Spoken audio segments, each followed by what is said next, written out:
ကျွန်တော်တို့မနက်နုံနုံချင်းရေတောက်တာဟာအစာချေစနစ်ကိုကောင်းမွန်စေတယ်လို့အများစုကထင်နေကြတာပါဒါပေမဲ့တကယ်ခန္ဓာကိုယ်ထဲမှာဘာတွေဖြစ်ပျက်နေတယ်လဲဆိုတာကိုသိရင်သင်အံ့သွားပါလိမ့်မယ်ရေအမြောင်များဟာသင်ရဲ့အစာအိမ်ထဲကိုရောက်သွားတဲ့အခါအစာအိမ်ကချက်ချင်းဆိုသလိုပွာလာပါတယ်အဲ့ဒီနောက်အချင်းအနှင်းငယ်အတွင်းမှာပဲအဲ့ဒီရေတွေဟာသင်ရဲ့သွေးကြောထဲကိုစတင်စီးဝင်သွားပါတော့တယ်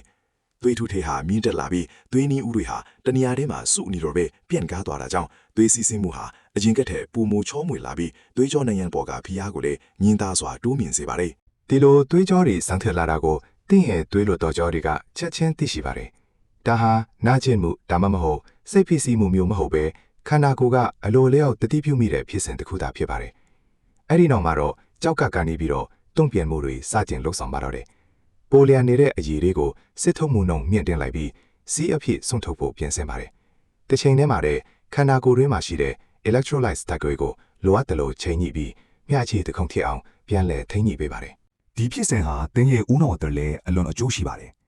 အရေးဖိအားတွေပုံမှန်ဖြစ်သွားတာကြောင့်ဦးနှောက်တ िश ူတွေရဲ့ရေဓာတ်ဖြည့်တင်းမှုဟာတိတိတသာတိုးတက်လာပြီးစိတ်ကြည်လင်လန်းဆန်းမှုကိုတိတိစိတ်ရရှိစေပါတယ်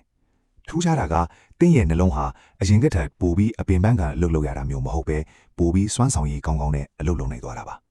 သွေးလည်းပန်းမှုတည်ငြိမ်သွားတဲ့အတွက်နှလုံးကားနေတဲ့ကိုသွေးဖြည့်တင်းမှုဟာပိုမိုကောင်းမွန်လာပါတယ်တကူလုံးမှာရှိတဲ့ဆဲတွေဟာလည်းရေဓာတ်ကိုပြန်လည်ရရှိပြီးသူတို့ရဲ့မူနာပုံစံအတိုင်းအားပြေလာသလိုခန္ဓာကိုယ်အပူချိန်ကိုလည်းမျှတာသွားစေပါတယ်ဒါဟာအတင်းအကျပ်လှုပ်ယူတာမျိုးမဟုတ်ပဲသင်ခန္ဓာကိုယ်ကိုတဘာဝအတိုင်းမျှခြေပြန်ဖြစ်အောင်ကူညီပေးလိုက်တာပဲဖြစ်ပါတယ်ဒါဟာမနက်တိုင်းရေထုတ်ပေးခြင်းကနေရရှိလာတဲ့တကယ့်အကျိုးကျေးဇူးတွေပါပဲဒီဗီဒီယိုလေးကသင်တို့အကျိုးရှိတယ်ဆိုရင် like and share လုပ်ပေးဖို့မမေ့နဲ့ဦးနော်